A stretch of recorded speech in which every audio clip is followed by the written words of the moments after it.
เรียนมาจนถึงบทสุดท้ายแล้วนะคะเอาละบทนี้เรียนจบบททำอะไรเสร็จเราก็จะเรียนจบแล้วหวังว่าคุณก็คงจะเอาความรู้ตรงนี้นะคะไปเรียนไปใช้ในการเรียนจบจริงๆจบหลักสูตรบัณฑิตวิทยาลัยอะไรสักอย่างมาให้จบแล้วสบายใจนะคะถ้าส่งข้อมูลให้ครูได้รับทราบได้ด้วยยิ่งดีนะคะครูจะได้ช่วยดีใจว่าคุณเรียนจบแล้วนะคะและคุณได้ใช้ประโยชน์อะไรจากวิชานี้ที่คุณเรียนนะคะเอาละค่ะมาถึงตอนนี้เชื่อว่าหลายคนก็นะคะเตรียมพร้อมนะคะถึงเวลาที่นิสิตนักศึกษาระดับบัณฑิตวิทยาลัยทุกคนรอคอยใช่แล้วค่ะวันสอบปากเปล่าขั้นสุดท้ายนะคะหรือที่เรียกกันติดปากว่าสอบดีเฟนต์นั่นแหละค่ะนะคะมาถึงเร็วจังนะคะมันนะมาจ่อรอให้เราข้ามผ่านไปสู่ความสำเร็จนะคะเพราะฉะนั้นอย่ากลัวค่ะต้องหาทางเอาชนะมันให้ได้นะคะและครูก็เตรียมอุปกรณ์การต่อสู้ไว้ให้แล้วค่ะแหมนะคะข้อแรกเลยนะคะหัวข้อที่ชื่อว่า How to give a great oral presentation ฟังชื่อซะก่อนนะคะ Great oral presentation เลยทีเดียวเชียวเพราะฉะนั้นมันจะต้องทำอย่างไรนะไปดูซิว่าครูเตรียมการอะไรไว้ให้แล้วมันจะช่วยให้เราอุ่นใจได้จริงหรือเปล่านะคะหัวข้อนี้ก็ว่าด้วยการเตรียมตัวมีทั้งหมด3ขั้นตอนนะคะ3ขั้นตอนว่าต้องทำอะไรบ้างข้อ1ข้อ2ข้อ3แต่ละขั้นตอนเขาก็จะบอกรายละเอียดนะว่าต้องทำอย่างนี้ต้องทำอย่างนี้ในการที่พูดคุยสอบในวันนั้นนะคะ oral presentation ของเราจะต้องออกมาดีแน่เลยแต่ยังไม่หมดยังมีเรื่อง body language อีก3ขั้นนะคะเพราะว่าเขาก็เป็นห่วงว่าปากพูดไปนี่ดีมากเลยพูดดีวางตัวอะไรต่างๆวางบทที่จะพูดเนี่ยดีมากเลยแต่ท่าทางของคุณ body language ของคุณมันดีพอหรือเปล่าเขาก็เลยต้องใส่เรื่อง body language ไว้ให้ด้วยนะคะคุณก็ต้องไปดูรายละเอียดแล้วก็ลองไปพิจารณาว่าคุณจะทำตามนั้นได้หรือไม่นะคะอาจจะไปลองดูก่อนว่ามันเหมาะกับคุณหรือเปล่านะคะเพราะสิ่งที่แนะนำเนี่ยมันอาจจะมาจากต่างประเทศมาจากทางตะวันตกถ้าคุณคิดว่ามันเหมาะมันควรคุณก็ทำดูนะคะคุณก็ลองซ้อมดูนอกจากซ้อมพูดด้วยคำพูดแล้วคุณก็ไปยืนอยู่หน้ากระจกซ้อม body language ให้พร้อมด้วยนะคะเพราะฉะนั้นทำตามให้ครบนั่นก็มั่นใจในระดับหนึ่งแล้วว่างานนี้ต้องออกมาดีแน่นอนแต่เดี๋ยวก่อนยังไม่หมดนะคะนอกจากมีหัวข้อที่ว่านั้นแล้วก็ยังมีหัวข้อ oral presentation rehearsal delivering presentations เห็นไหมคะเป็นห่วงเป็นใยคุณมากเอาเรื่อง presentation มาให้อีกนะคะหัวข้อนี้ก็มีคำแนะนำอีก5ข้อสั้นๆให้ทำซ้ำวนไปค่ะวนจริงๆนะไม่ได้พูดสำนวนเป็นวัยรุ่นเฉยๆนะคะมันเป็นหัวข้อที่บอกว่าต้องทำอันนี้ทำอันนี้ทำอันนี้พอทำครบรูปแล้ว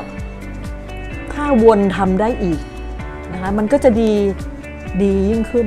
นั่นหมายความว่าคุณไม่ได้สอบวนไปจริงๆหรอกแต่คุณเอาไปทำลองคิดพิจารณาวางแผนให้ดีแล้วคุณก็ไปลองทำดูกับเพื่อนคุณใช่ไหมเพื่อนแนะนำเสร็จคุณก็มาทำปรับแล้วก็สอบใหม่กับเพื่อนกับญาติพี่น้องกับใครๆก็ได้เพื่อว่าวันสอบจริงคุณจะได้รอบเดียวผ่านใช่ไหมคะเพราะฉะนั้นไม่ต้องสอบวนไปขนาดนั้นนะคะข้อนี้ก็ให้ศึกษาอย่างละเอียดแล้วก็ลองไปทำดูนะเชื่อว่าน่าจะเป็นประโยชน์จริงๆค่ะหัวข้อต่อไป Be mindful and think thoroughly how to answer question คำว่า be mindful นี่ก็คือมีสติค่ะแล้วก็ think thoroughly ก็คือคิดให้รอบคอบนะคะหัวข้อที่ชัดๆเลยก็คือ how to answer question หัวข้อนี้ว่าด้วยเรื่องเกี่ยวกับการตอบคำถามนะคะทีนี้ตอบคำถามปกติมันก็ในการสอบทั่วๆไปมันก็ต้องตอบคำถามใช่ไหมแต่เราก็จะต้องเขียนตอบหรือช ช็คคำตอบหรืออะไรต่างๆแต่ในครั้งนี้มันคือการสอบด้วยปากเปล่าทีนี้สอบปากเปล่ามันมีอะไรที่มันคล้ายคลึงกับการสอบเขียน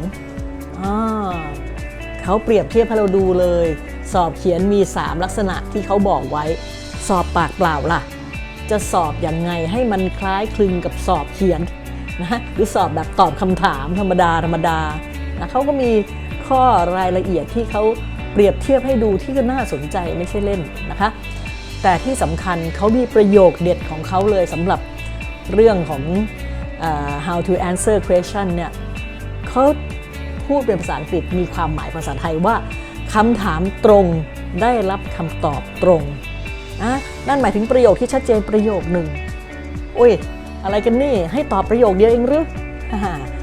ไม่บอกรายละเอียดค่ะต้องไปดูเองแต่ที่สำคัญเขาบอกว่าให้จำไว้ว่าการนำเสนอเนี่ยก็เหมือนการพูดคนเดียวนะคะแต่คำถามหลังจากนั้นควรเป็นบทสนทนานะเพราะฉะนั้นเวลาที่คุณไปสอบค่ะก่อนหน้านั้นคุณจะเตรียมพร้อมอะไรยังไงก็แล้วแต่เมื่อคุณเข้าไปสอบแล้วคุณไปตอบคำถามตอนที่คุณพูดไปเนี่ยคุณพูดคนเดียวทุกคนจะนั่งเงียบฟังพอคุณพูดจบนำเสนอเสร็จเรียบร้อยหลังจากนั้นของจริงจะเป็นบทสนทนาคือคนนั้นถามทีคนนี้ถามทีคุณตอบเขาถามคุณตอบเขาถามคุณตอบเพราะฉะนั้นเรื่องนี้เขาบอกว่าให้ตอบให้เคลียร์นะคะให้ตอบให้เคลียร์แต่ว่าตอบอะไรยังไงรายละเอียดคุณต้องไปฝึกหัดเอานะคะฝึกดูในนี้แล้วก็ลองทำตามที่เขาสอนนะคะเพราะฉะนั้นคุณจะได้ลองดูว่าช่วงที่เป็นพูดคนเดียวเนี่ยคุณไม่ยัดหรอกแต่ช่วงที่เป็นบทสนทนานี่แหละต้องตอบคำถามนะคะเขาถามมาตอบไปถามมาตอบไปช่วงนี้คุณต้องตั้งสติมั่นแล้วก็คิดให้รอบคอบนะแต่ไม่ต้องกลัวหรอกเพราะว่าคุณเป็นคนทำวิทยาผลนี้ทั้งเล่มคุณเขียนออกมาเองจากสติปัญญาของคุณจากการศึกษาของคุณจะกลัวอะไรเรื่องนี้คุณรู้ดีที่สุดใช่ไหมคะเพราะฉะนั้นสู้ๆค่ะหลังจากนั้นนะหัวข้อก็บอกว่า keep calm and always act smart starting Q&A นะคะ keep calm คือสงบ and act smart ทำท่ามั่นใจนะคะทำท่าแบบฉลาดนะเขาบอกว่าไปทั้งหมดเนี่ยนะก่อนที่จะมา starting Q&A เนี่ยให้คิดนะมีเทคนิคทั้งหมด3เทคนิคที่ให้เรารับมือกับคำถามค่ะคุณจะรับมือคำถามด้วย3เทคนิคอย่างไรนะคะหวังว่าคุณจะเข้าไปอ่านทำความเข้าใจเตรียมทำคำถามของคุณเตรียมพร้อมในการที่คุณจะไปสอบนะคะได้แน่นอนนะคะหัวข้อถัดไปก็คือ preparing for your thesis oral examination นะคะมีคำสำคัญให้ยึดมั่นไว้4คำนะคะปฏิบัติให้ได้ผลดีจะตามมาค่ะนะคะก็ให้ฝึกซ้อมให้ดีครั้งแล้วครั้งเล่ารู้สึกมั้ยหัวข้อมันซ้ำๆเพราะฉะนั้นคุณก็ต้องฝึกซ้อมและก็มาถึงวันจริงนะคะ defense preparation how to วันที่จะต้องสอบจริงเนี่ยมันจะเป็นเรื่องที่โอ้โหมีกฎกติกามารยาทที่ควรรู้ควรดูควรฟังให้เข้าใจและไปทำตามให้ดีเรื่องนี้น่าจะเป็นประโยชน์กับผู้สอบจริงๆมากเลยลองพิจารณาดูว่าคุณทำตามได้แค่ไหนแต่บอกเลยถ้าใครมาบอกให้ครูฟังแบบนี้ก่อนสอบสักพักหนึ่งแล้วก็ครูจะขอบคุณเขามากๆนะคะพร้อมแล้วใช่ไหมคะ Let's go ไปเรียนกันเลยค่ะ